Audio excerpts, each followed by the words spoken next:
Welcome to the E-Show with Neil Ravin. Founded in 2013, the EHL has become the college placement leader on the East Coast. Sit back and learn more about the next step in your junior hockey career.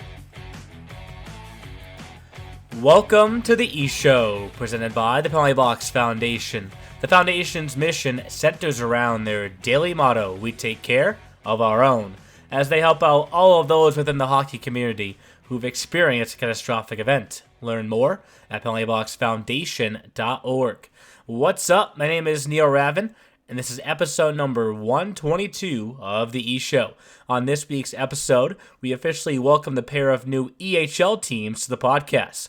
This fall marks the start of the 10th season in EHL history, and with the additions of HC Rhode Island, as well as the Philadelphia Hockey Club, the EHL will have never been bigger with 19 teams set to hit the ice. The podcast begins with an interview featuring James Mello. The former head coach of the Railers Junior Hockey Club is now the new head coach of the league's newest team in Rhode Island. Further along, Jeff Perreault comes on the show as he gets set to lead PHC into the South Division, arguably the toughest division in the 2021-22 season. I'm joined now by James Mello, the head coach of HC Rhode Island. How's it going, James? Good, Neil. Thanks for having me. Thanks for coming back on. This is actually the second or maybe even third time I've had you on. First time, I think, by yourself with the new club. Last time was to announce your new team. Can you just talk about, just the overall excitement you guys have, how you cannot wait for it to be September? Yeah, obviously, this whole thing started to come together, pretty heavily through the winter time. And, once we got the okay that we were going to be involved with the league, it all happened pretty quickly. There's a lot of little boxes that need to be checked and a lot of legwork that needs to get done. Solidifying housing, bus schedules, getting the actual physical schedule from the league, then creating your practice schedule. So a lot of the little tedious stuff, while also going through recruiting. And now that, a lot of those boxes are checked, a lot of the, so to speak, ducks are in a row, and now it's more heavily focused just on the recruiting. And every day another kid signs and the team starts to take shape. So we're getting really excited for the fall, especially for year one here, and looking forward to doing things right. And we're going to talk a lot about your past experiences on this podcast, but let's start with you mentioned the schedule. I know Toby was the one that made the schedule. Toby O'Brien, your GM and president. Yep. When you saw the opening home series against the Wizards, forget the opponent, but is that a good way for you guys to start, you think? Yeah, I mean, honestly, it's a Friday-Saturday series, and we to start the 16th, 17th against them. It's like a midday game on the Friday and an evening 7 p.m. kind of like a primetime game on the Saturday night. So obviously, every team in this league is going to be a worthy opponent. I learned that a couple of years ago.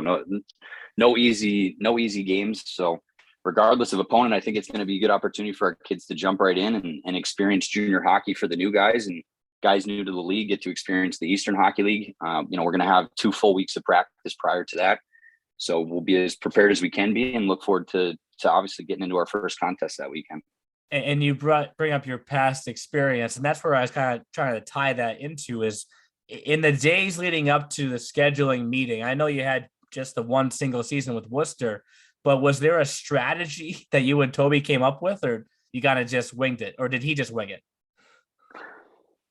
So Toby's a general manager for the program. He's been fortunate enough to go a lot of different places in hockey. And before he was, in the ECHL, he was in the old Eastern Junior League.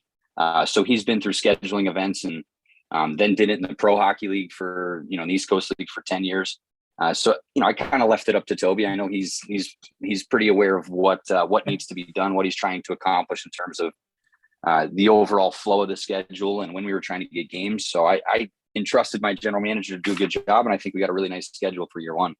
Yeah, and let's go back into that experience too, because you did get to be a part of the Railers year one, which I'm sure now feels like a decade ago, right? But for heading into this upcoming season, what were the biggest things that you learned from that experience in that 1 year with the Railers?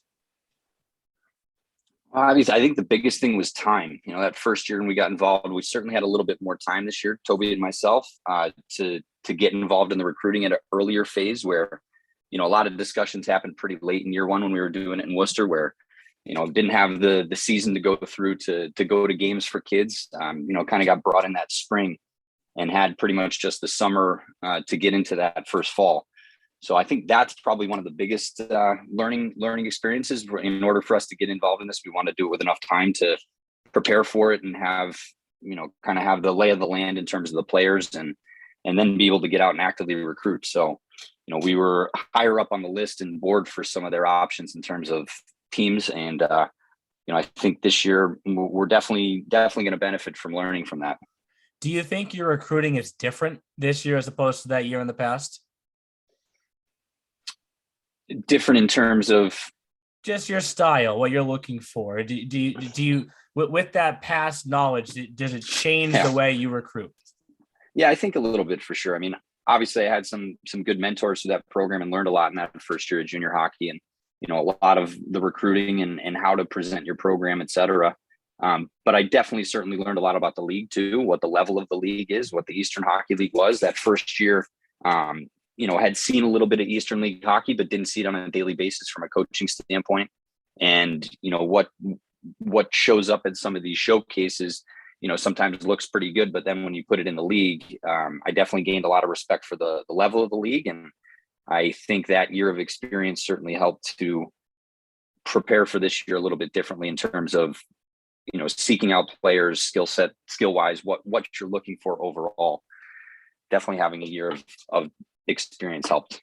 And the first recruiting event that I actually saw you at this summer was our combine, our first ever combine in Walpole. What was that experience like for the coaches? So for the first combine ever for the Eastern Hockey League, I wasn't really sure what to expect. Obviously, it was great. It was right here in Walpole down the road. I thought the experience for the kids was tremendous. I know I pushed some of our Rhode Island kids who, don't always have an opportunity or know what the next steps are sometimes after high school or while they're in high school. So I think for them, it was a good opportunity to see something that I think is definitely realistic and a good path for a lot of the kids in this area. I think the coaches did a nice job. Like I got on the bench a couple times. I know we were up. I think every single team from the Eastern Hockey League was represented there.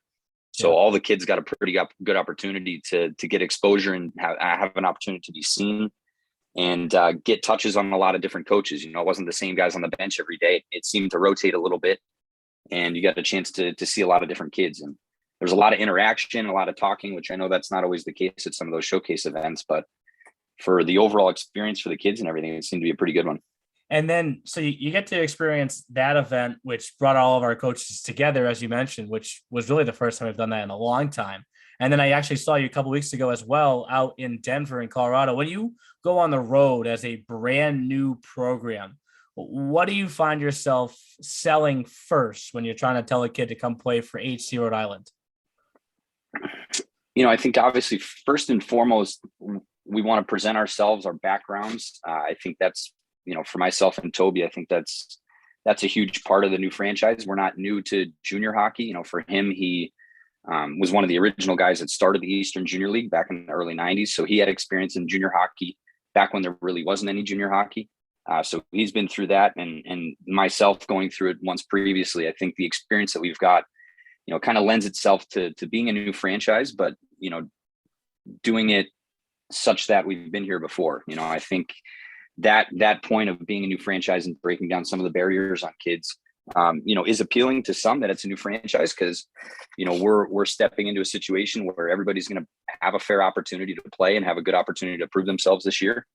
So some kids look for a fresh start. And, I think most importantly, especially going out west to Denver, beyond being a new franchise, but also the importance of the league and what the Eastern Hockey League has done. And, the importance and understanding of what their ultimate goals are to get to NCAA college hockey. I think the Eastern Hockey League is, obviously one of the best leagues out there that's doing it. So, presenting what we do, what we're about, how we operate, how we treat our kids and what our ultimate goal is for them. And then, just the level of competition that we have to offer and the amount of looks that our kids get from college programs and everything that I got the chance to experience previously too. So I think there's been a track record in a history of the league doing very well with that. It's just making sure that everybody's aware and understanding of the full picture, so that when they go to make a decision, they got all the cards in front of them. All good points for sure. And in particular, you talk about the looks that your players will get. Let's talk about the looks just within your division, right? Because you're going to join a division that includes your former team, the Railers, who were one of the Final Four teams in the Frozen Finals this past year.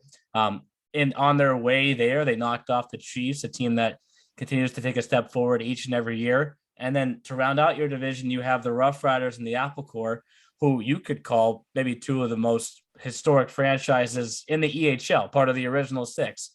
When you join a division like that, do you feel almost instant pressure, or is there no pressure?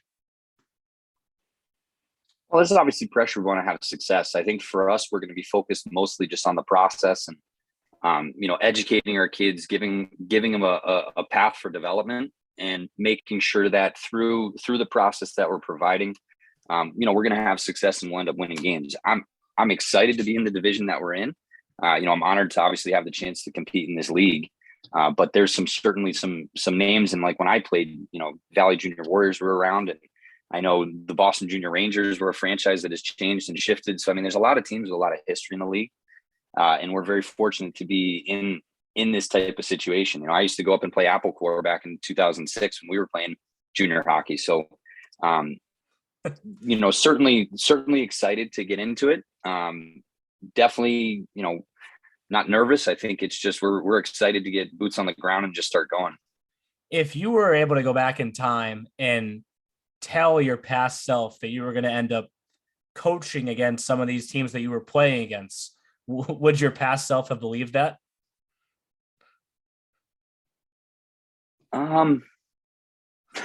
Did you always envision being a coach? Yeah, I think coaching is something I always wanted to do. I despite COVID kind of changed a lot of different things, I probably would have liked to have stayed in the league and probably saw myself being in Worcester longer. But because those situations and that circumstance just didn't lend itself to doing that, I was pretty eager to get back into hockey and took a year hiatus during that COVID and had my first child. And, I got a chance to enjoy that whole situation, and very blessed that was the fact. And I got right back into it last year. And I went to my old school again at LaSalle and helped as an assistant coach just to kind of scratch the itch for a year while we started building the process for this junior team. So it was really only a year hiatus before I figured out that I wanted to find a way to get back in. And this was, probably the best way to do it. So it's close to my house. And also that we really get to help, I think, the local population. We had some Rhode Island kids that came up to Worcester and played in last year and, got to go to college, and there's some other Rhode Island kids on other programs. Alex Pratt was one of them. Jack Devine, another. So I know some local kids have had success in the league, and we'd like to see a few more Rhode Island kids, have chances in college programs. So I think this is going to be good for everybody. When you say those names, I can already repicture when Toby retweeted that from the Rhode Island account, because when you guys were first getting in, obviously you haven't played your first game yet, but he was sharing all the commitments that we had, but he was really sharing with emphasis all of the Rhode Island kids, the Jack Devines, the Alex Pratts, the Matt Pimentel. I know how much pride it gave him, but for yourself as well, when you see those Rhode Island kids have the success that they've had and then advance on, how does that make you feel about the fact that now you're putting a team in Rhode Island, and you know that the future will have that same effect on some of the kids that are already there? Yeah, it's interesting. So being a Rhode Island kid myself and having played high school here, and having guys that were giving kids opportunities, there was a little bit of a gap in that, and that was for a lot of different reasons around here in the local scheme of Rhode Island. But there are a lot more kids, I think, that have the ability and have certainly the ability to play. So they just don't always have the opportunity or the know. I think a lot of kids out here got stuck in just a continuous kind of prep school model, where when I played 10, 15 years ago, there more kids played junior hockey from a hockey development standpoint, more games, more practices, more times to touch the puck and improve. And I think that there was just so many people around here that, if that didn't happen for them their sophomore year, some kids kind of, lost the luster for hockey, where if they were presented with another option, there's plenty of kids that develop their junior, senior year, and maybe prep school isn't financially an option. I think this is going to have more Matt Pimentels, and Matt played for me 3 years at LaSalle Academy in high school. So he's a kid that I've known since he was 14. And, he just committed to Stonehill College, which he got the chance to go on a lot of college visits. Extremely proud of him and Mike DeMasco. That was a Hendricken kid who used to play against Matt in high school. And Jack Devine also played for me in LaSalle and in Providence. So I think there should be more of those kids coming out of the woodwork. I think once we ingrain this mentality into the local area, there might be more kids who aspire to try to get there because they now see a more clear path, I think. And I kind of asked this before that, did you ever envision yourself being a coach? But how about the fact that now you're an owner, you're co-owners with Toby, and you get to kind of set the groundwork and the foundation from year one. When you look forward to this upcoming season, forget the wins, forget the losses, what are the main goals you want, to set and achieve in your first year? So probably the most important thing for us is establishing the culture. In year one, bringing in the right mentality kids who, have high aspirations and have high expectations all across life. Like most of our kids that we've brought in so far were, a lot of them were former captains, assistant captains on their previous team. A lot of them are high academic performers. We want kids that are going to try to aspire to play college hockey. So that foundation has to be laid. I think that's the fun in coming into a new program and having the opportunity to call it your own, which, the fact that I do have a little bit of ownership in this whole thing, and it really allows you to make it your own, and you care about it that much more.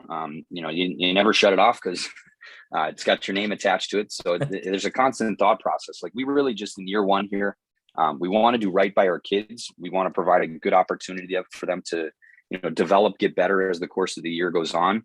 And, hopefully through the contacts and connections that Toby and myself have, if these kids can make those steps and make adjustments to their game and learn, maybe some of them can go to college. And that's obviously the hope, or the whole reason we're here is to, try to develop and get kids into NCAA college opportunities, or, just finding the right fit. So if we can provide a place where kids can spend the year, develop, continue to get better, we provide them with a professional environment, and work competitive every night and winning some games, I think it's going to be a good year. 100%. And maybe this will sound hypocritical now to the past question, because I am going to talk about wins and losses just because of your location, right? No team has ever been this close, located this closely to our Frozen Finals venue. By what year, you don't have to answer this, you don't want to, but by what year do you expect to have said we were in the Frozen Finals, being that close? I'm a pretty humble person, so I'm not going to put a year on it. Okay. But what my hope would be that through the process and what we're doing on a day-to-day basis, we're going to have a chance to have a good Rhode Island home crowd at that event in the near future. I think if you build the culture right and we'll get the right players in the program, creating the right environment for them over the course of the year, those types of teams make it there. When I was playing junior hockey myself, I played for a guy, Sean Tremblay, and we made it to the finals and won my first year of juniors. It was a good experience that I had. Later as a coach here at LaSalle Academy, my third year in, we won our second championship since 1977 in the Histories program. So I had the chance as the head coach to win there. And I'm looking forward to moving into the Eastern League and having a good chance to, build a program here and hopefully be able to do the same. Whenever it happens and HC Rhode Island is in the Frozen Finals in Rhode Island, it'll be pretty damn cool. So it would be really cool. Yeah. And I played at PC. That's where I practiced when I was a kid and everything too. So it would all be a really sweet situation. For sure. Well, I want to thank you for coming back on the podcast. I know we're in the middle of the summer right now, and the season will be here before we know it, that home and home series with the Wizards. So I want to wish you the best of luck with the rest of the recruiting. I hope you get to enjoy some of the off season as well, and we'll talk to you soon. I appreciate it, Neil. Thank you very much, and have a good rest of your week. I'm joined now by Jeff Perreault, the head coach and GM of the Philadelphia Hockey Club. How's it going, Jeff? Good. How you doing, Neil? Nice to be Good. here. Yeah, thanks for coming on the podcast for the first time. This is an episode that will feature both of our two new EHL teams. Obviously, a very unique situation for your organization to come over, but can you kind of take us through the process of how it all came to play from your perspective? Excuse me. Well, yeah, it was pretty interesting from last year. We obviously were in the USPHL. We had the NCDC and the Premier team. Ryland was coaching there at the NCDC, and Adam Bartholomew at Premier. And it seemed like business is not as usual. And then I guess the way the hockey world works, got a call from the boss, and whatever the hiccups were, that's not for me to really go into the politics or I guess the business of hockey on that end. And fast forward a month into the process, we found ourselves, Philadelphia Hockey Club found ourselves in a unique situation. And in my opinion, we have now an NA, North American Hockey League franchise, and an EHL franchise. So I feel like our program, an association, our ownership put two superior products under one roof, which is, I think, pretty unique in the country, with the Tier 1 program that we have, feeding, giving kids multiple options for playing at the higher level, both in the Eastern Hockey League and the North American Hockey League. So it's been pretty nice. It's been a whirlwind, new coaches, new staff. It's been a lot of fun and challenging, and but it's going to be a pretty positive experience for everybody involved.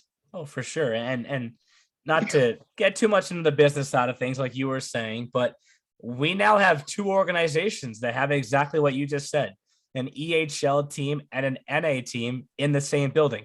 Heck, you're in the same division as Team Maryland. How beneficial will that be for your EHL team's success? Oh, I think it's without a doubt gives us a benefit, especially for the tools if we utilize it as a program.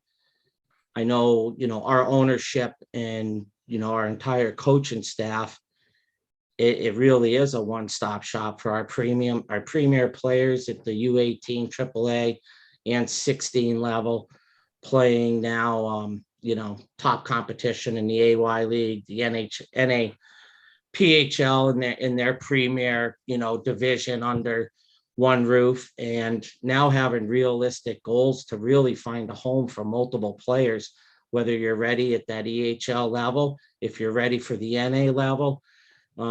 It's up to the player, obviously, but there's going to be a real valid road for them to have to kind of, I guess, dictate their own success. We would obviously love to, groom from our Tier 1 program, moving right up into, the Tier 2 junior A level. And, I think what's really beneficial when you're out on the road recruiting, watching players. I've been telling a few of my, players that I've been talking to, and some that have signed with us. I had two sons that played through the junior level up through Canada and through NCDC here in the US. It's kind of stressful. Excuse me. I think going all over the country, trying out at this camp, going to this main camp, and then all of a sudden you're released, September 10th or whatever date we want to go with. Next thing, you're looking for a team to play for. I think we have a lot of players that are truly on the cusp, depending on their age, their talent, maybe a bubble NA player. If not, has a real solid home at the EHL level to produce and develop into that player. And with the building that the ownership is built here, it's a beautiful building, state of the art, but they're about 20, 30 feet away from each other's locker room. So it's pretty easy for a coach to be like, hey, I have an injury, Jeff. Can I get a forward? Can I get a D? And nothing will make me happier than say, hey, Johnny, go grab your bag. You're going next door. And working under one roof. So with the facility that's been built here, and from top to bottom with the NA, the EHL, and an elite tier one, product underneath for AAA. It is a one-stop shop. And I bring up Team Maryland before, which is an organization that you'll be competing with at the EHL and NA levels. But at the same time, is there anything that you can kind of learn from what they've done after the last few years of already operating with this EHL and NA kind of combo under their one roof? Well, as far as this is our first year, so I can only take what we did with the NCDC in the Premier at the time. And what our philosophy is from our ownership down through our coaching staff. I'm guessing it's fairly similar. The one thing we're really going to take pride in, and I'm going to take pride in as a coach when I'm recruiting players, I'm going to have, obviously a passion for these players to move up. But for me to validate what I'm doing is I want to see my players when they get that opportunity and they get the call, because some players will. Injuries happen, players move on, whatever situations in life and in the game of hockey happens. It's my job to have, player A, B, and C ready to go to that next locker room. Mm-hmm. And if they're not, then that's on me as a coach. Like I should, I have 25 players, whatever it may be. Someone should be ready to move up to take that step and be next guy in line, not where we have to call across the country and go searching around North America to find a forward or a D or a goaltender. Yep. It's a great point. And you touched on earlier how the locker rooms will be next to each other. I haven't seen the facility myself. I know I'll be down there for a mini showcase though, October 7th and 8th. Everything that I've heard, everything that I've seen pictures of, it looks incredible. But can you talk more about just what it's going to provide to your team? It is state of the art. I've been in thousands of rinks. The owner took a lot of pride when he took the building over several years ago. God knows how many millions of dollars he put into it, but he's everything from the ice, the boards, the dashers, the glass, the benches, the locker rooms. All the locker rooms are pro quality, college pro quality, stalls. Obviously, the showers, changing rooms for the players to put their suits, leave them in, medical facility, players lounge with the television for video in between both the locker rooms, state of the art gym when you walk into the facility with artificial turf, all brand new equipment, weights, biking. He's got a great physical fitness team. Testing, whatever, our training staff that you want to call it. He's got multiple guys doing their jobs down there.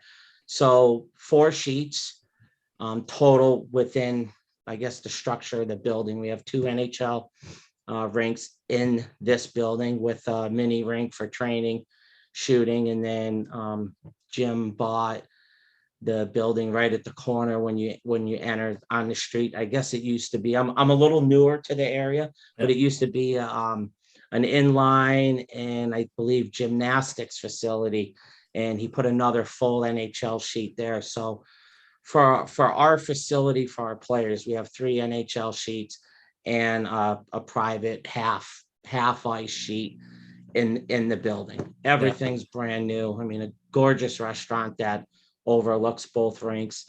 Rowan University plays here. I believe they're going NCAA Division III next season, from what I've been told.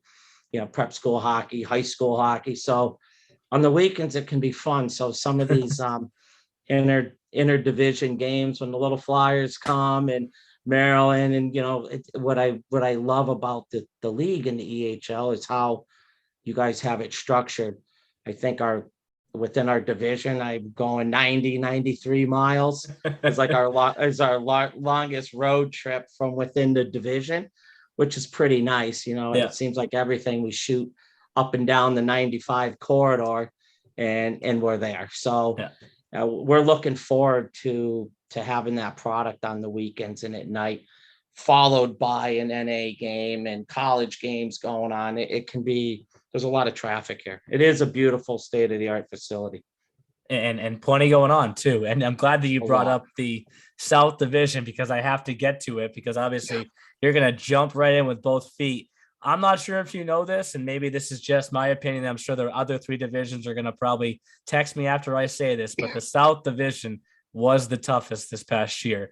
Well, Do good. you I'm know ready. that? Do you know that getting into it? I know what I'm getting into, and I'm ready. I'm pretty excited about some of the players we have coming back from last year, possibly from both rosters. And it's a challenge. I'm originally from Western Mass, from the Springfield area. So I'm excited with where the game took me. It's going to take me all over the country. And I've found my way back to the Northeast. So I'm pretty excited to be back here. And it's a new challenge in life and kind of back. I have some competitive juices left. So Yes.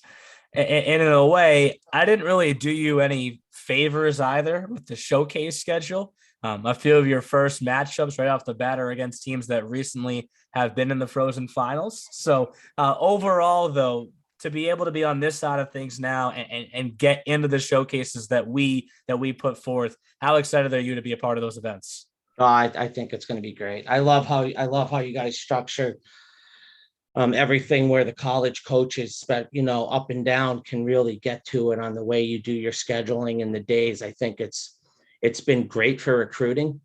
I like, and in credit to you guys and your staff. I have to say when we came on, when Jim Mackey, the owner, made the announcement, you guys were first class, totally pro. Multiple teams reached out to me and welcomed us, and I thought it was really genuine.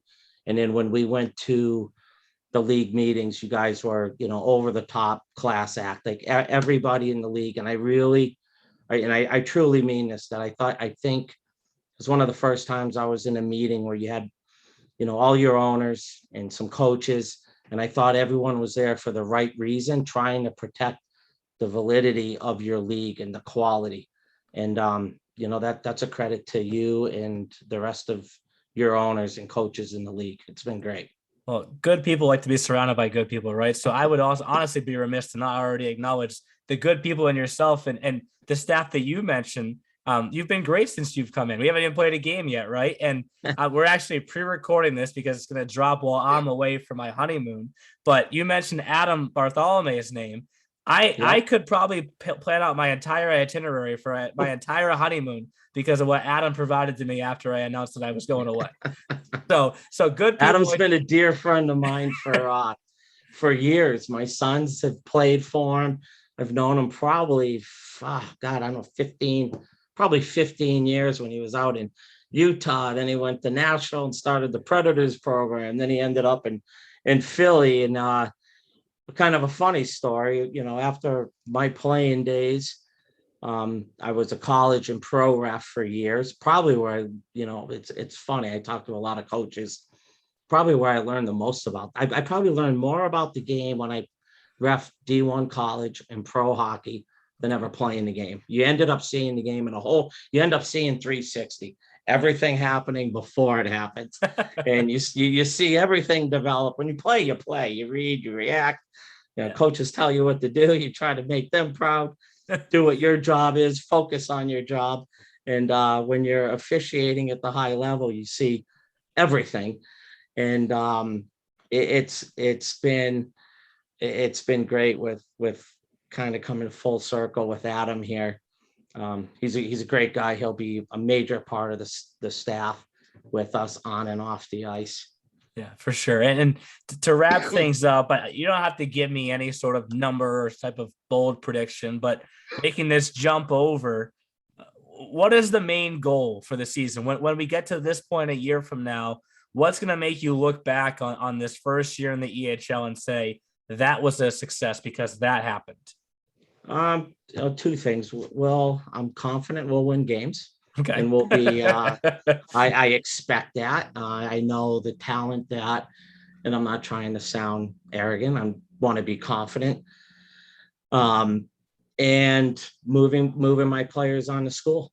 Yeah. I feel I have a pretty solid foundation on Adam especially, we've done it together with, going back to our premier teams. I think a couple of years ago, we had 13 commits in D3. Last year, we had probably, 7, 8, 9 off of his team. So we both take pride in moving the players on. It's one of the first things I do when I talk to a player about recruiting, when I'm recruiting them, do you want to go to college? Do you not? NCAA, clearinghouse. What are the grades? What am I working with?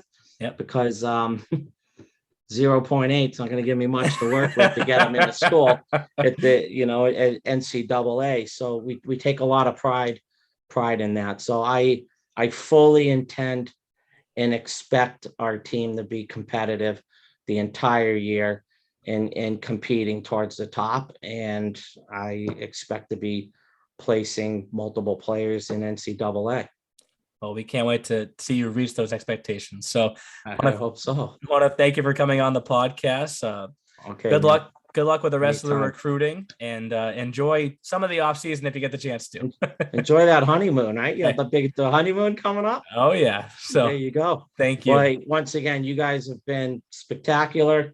And if I can ever be of any help or assistance to you guys, I'm easy to find. Thank you. Thank you, sir. Thanks for listening to The E-Show.